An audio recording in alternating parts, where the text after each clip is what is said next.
오랫동안 공생애를 사역들을 해 나가셨는데, 여기 가버나움 이쪽 지역에 특별히 유대인들뿐만 아니라 무역업에 종사하는 이방인들이 자주 왕래하는 그런 곳이 또 이 지역이, 그러다 보니 사람들로 이렇게 북적거리는, 사람들이 북적거리는 그러한 동네인데, 사람들이 북적거린다 그러면 로마에서는 이런 것들을 가만 놔두지 않아요. 이런 곳에는 반드시 세무서가 있는 거죠. 세관이. 그래서 이곳에서 여지없이 세관이 있었고, 그리고 이곳을 방문하는 사람들은 어쩔 수 없이 다 통행세를 지불해야만 했다는 거죠.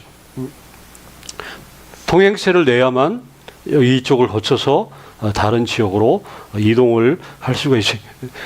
그러다 보니까 통행세, 게다가 또 아까도 말했듯이 무역업에 종사하는 사람들이 많다, 장사꾼들이 많다 보니까, 그러니 물건들 가지고 또 이쪽으로 지나가고 경유를 하려면 그 동네에서 팔지 않아도 이 판매세를 또 따로 받아요.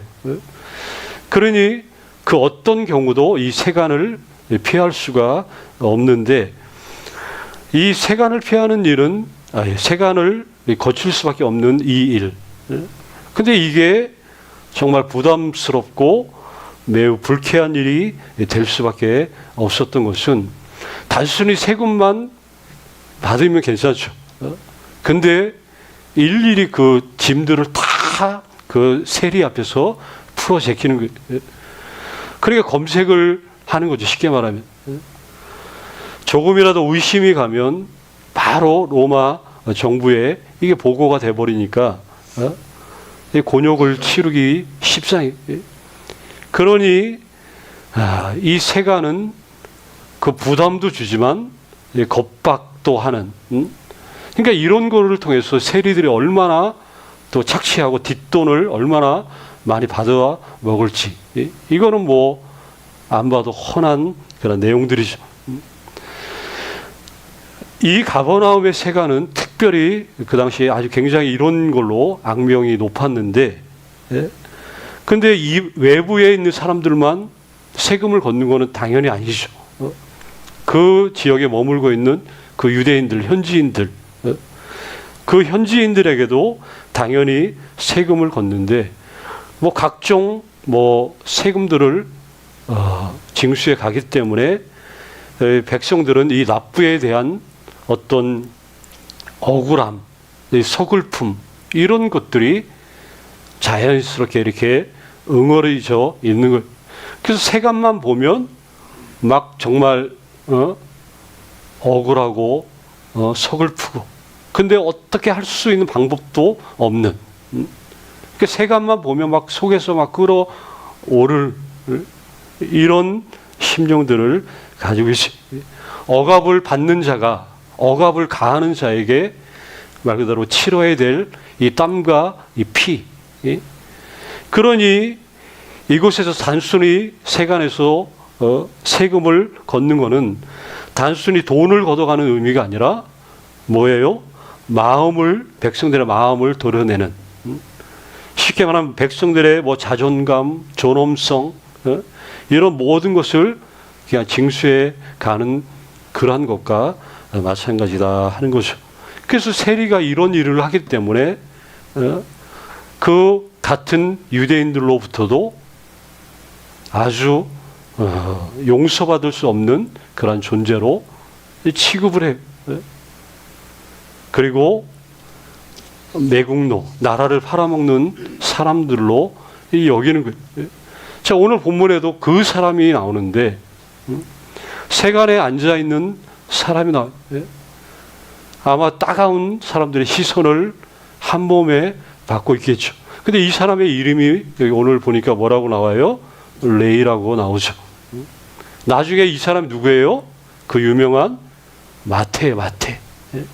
예수님의 그 제자가 되는 마태죠. 나병한 자는 진영 밖에, 진영 안에 머물 수 없지만, 근데 이 사람은 그래도 진영 안에, 이스라엘 진영 안에 거할 수는 있는, 거하는 사람이죠. 마을 한가운데 자기 집도 있고 다 있어요. 그런데 마을 안에 있으면서도 사람 취급받지 못하는, 사람들은 그를 봐도 못 본 척, 누구도 아는 척하는 사람이 별로 없다 하는 거죠. 동네 사람들과 이렇게 안면을 두고 지내는 거는커녕 마을에 어떤 중요한 어떤 문제가 생길 때 이거 문제를 의논할 때도 그 대상에서 당연히 제외되죠. 그리고 법정에서도 세리의 증언은 법정에서 허용이 안 돼요. 그럼 뭐냐? 증인의 자격이 없다는 거. 무슨 말을 해도 그거를 진실로 받아들여지지 않는다 하는 거예요. 그러니까 정의의 편에 서고 싶어도 설 수 없고, 모든 인간사, 모든 관계성, 이런 것마저도 없으니, 그 사람들과 더불어 함께, 더불어 같이, 이렇게 할 수 없는 그러한 존재. 우리가 함께 할 수 없고 같이 할 수 없다는 것. 이것처럼 비참한 게 어디지?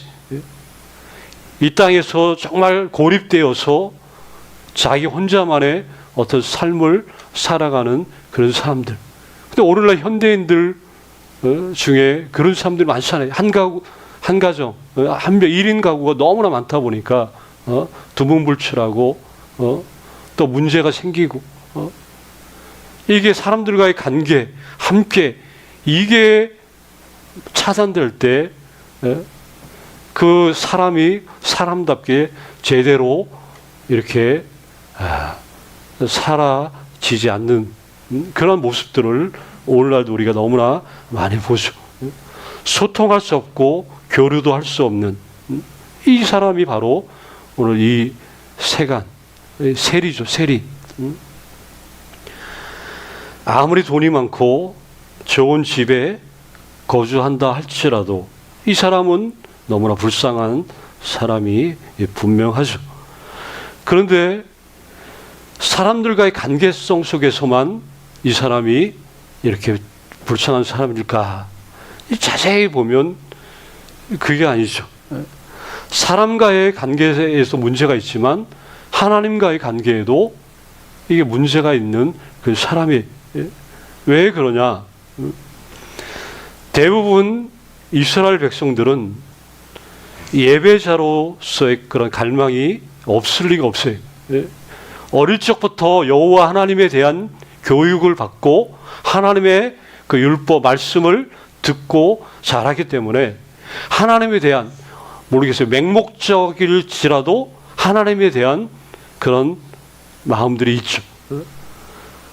예루살렘 성전에서 누구나 하나님께 예배 제사 드리기를 소망하지 않는 사람이 없어요. 왜 그럴까가 아니죠. 그 사람들은 태생적으로 그렇게 조상 대대로 태어났기 때문에 하나님에 대한 그런 관계, 예배자의 그런 마음들이 없을 리가 없어요. 그런데 예배 드리기 원해도 이 사람은 그 예배 자리에 나올 수가 없어요. 세리라는 그 직업 자체가 하나님의 그 전에 가까이 할 수 없는, 나아갈 수 없는 사람이, 조금이라도 다가가면 당연히 쫓겨나는 대상이죠.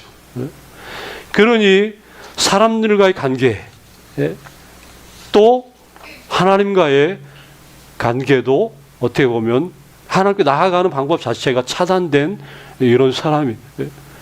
그러니까 양쪽으로 영육이 다 사실은 고립된 그런 영혼이라고 볼 수 있죠. 가진 게 아무리 많아도 이 고립된 그 삶 자체가 이걸 가지고 누가 행복하다고 누가 말할 수 있겠냐 하는 것이죠. 평소처럼 어느 날 업무를 보고 있었죠. 그런데 아무도 세심하게 그를 바라보는 사람이 없는데 어떤 분이 그를 바라보고 계셨어요. 여기 오늘 그 이야기가 우리 나오죠. 여기 27절에 보면 앉아있는 것을 세리가 세간에 앉아있는 것을 보시고 나를 따르라 하시니 이렇게 이제 말씀하셨는데 예수님이 여기 앉아있는 것을 보시고 이 보다라는 단어 그냥 어쩌다 그냥 가장 우연찮게 보는 그 보다가 아니죠. 어쩌다 보게 된 것이 아니라 의도를 가지고 진지하게 지켜본다는 그런 의미를 가진 단어예요. 그러니까 예수님은 의도적으로 그 사람을 목적을 가지고 본 거죠. 지나가다 세간 앞으로 우연찮게 지나가다 저 앉아있는 걸 그냥 어쩌다 우연찮게 본 게 아니라 일부러 의도적으로 그 사람을 예수님이 봤다는 얘기죠. 이렇게 본 이유는 간단해요.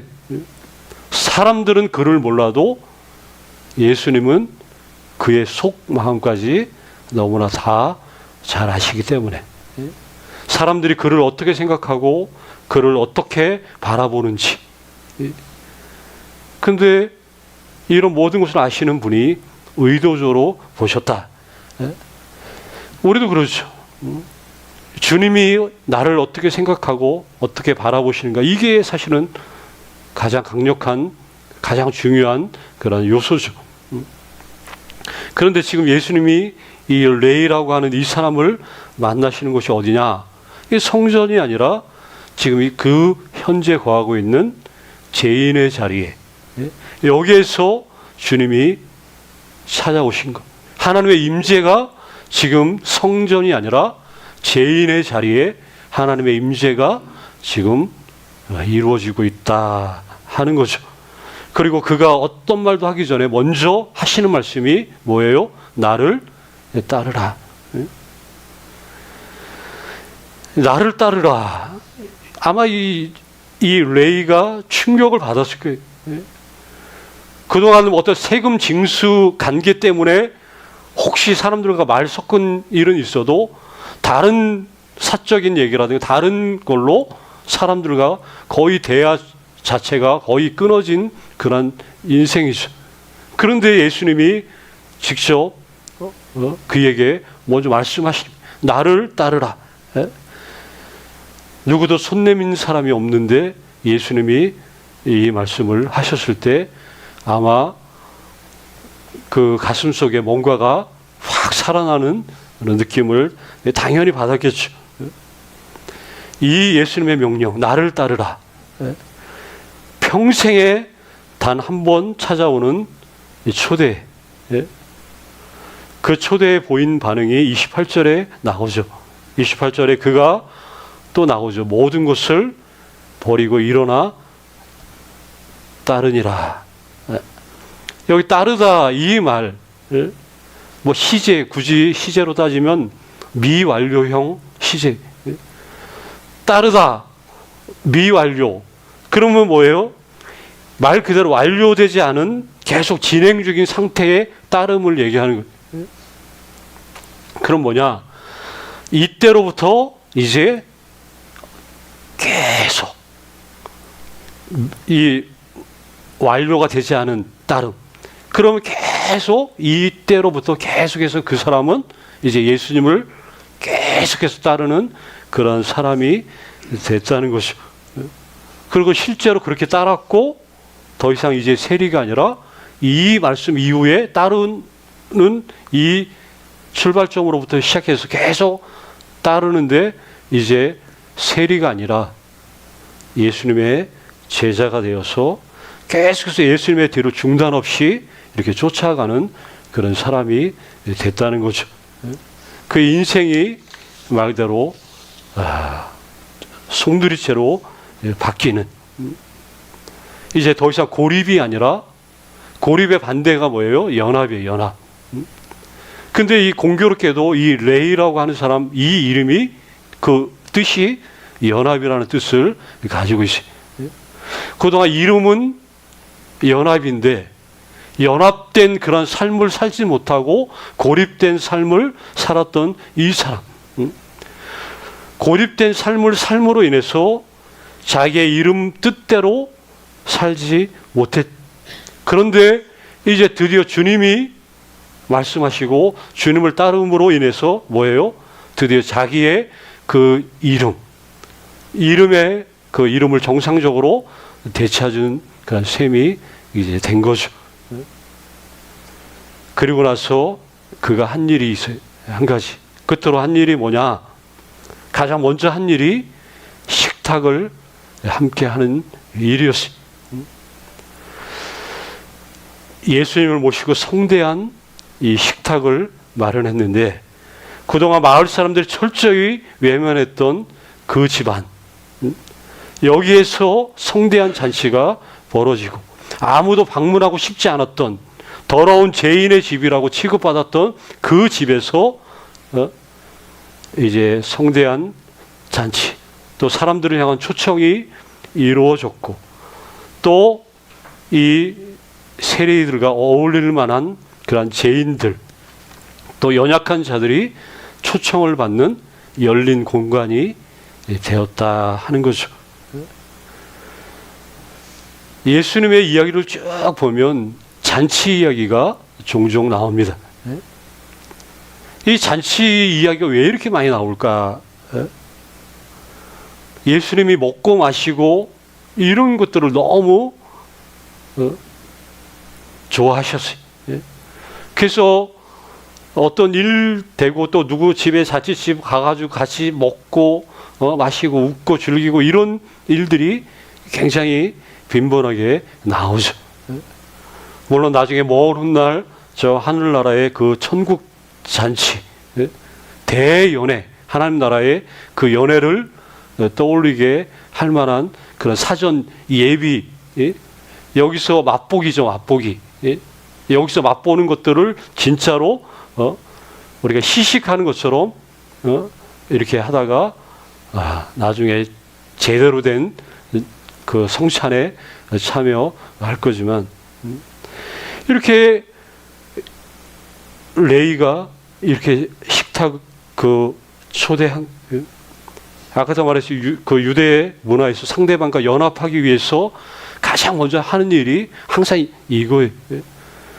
그래서 교회에서도 그렇고 우리 특히 예수 믿는 사람들은 이 식탁, 이게 얼마나 중요한 요소인지. 초대교회, 그 가정교회들이죠. 초대교회는 다. 가정교회, 교회가 모일 때마다 뭘 해요? 이거 먹는 거는 이게 빠지지 않아요. 걸식이 들려서 그거 아니라, 이 먹는 거, 함께 먹고 마시는 게, 이게 얼마나 큰 영향력, 그런 걸, 이 친밀함, 연합감을 이루어지는 요소인지, 이걸 유대인들은 아는 거예요. 그래서 유대 문화에서 이제 고립된 사람이 이제 고립에서 벗어나 연합, 그래서 그 연합하기 위해서 가장 먼저 자기 집을 이제 오픈하고 음식을 준비하고 식탁에 사람들을 초대해서 하는 거죠. 성찬식도 사실은 그런 의미예요. 울고불고 막 이런, 사실은 그건 아니에요. 사실은. 이게 앞에 그 성찬식, 이게 밥상이에요. 밥상. 쉽게 말하면 밥상.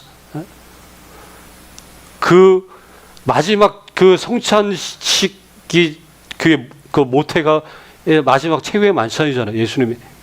그 만찬 자리가 거룩하고 막 그런 자리가 아니라 예수님이 마지막으로 같이 제자들과 오붓하게 함께 먹고 마시고 함께 이렇게 식사의 그런 좋은 그런 자리였죠.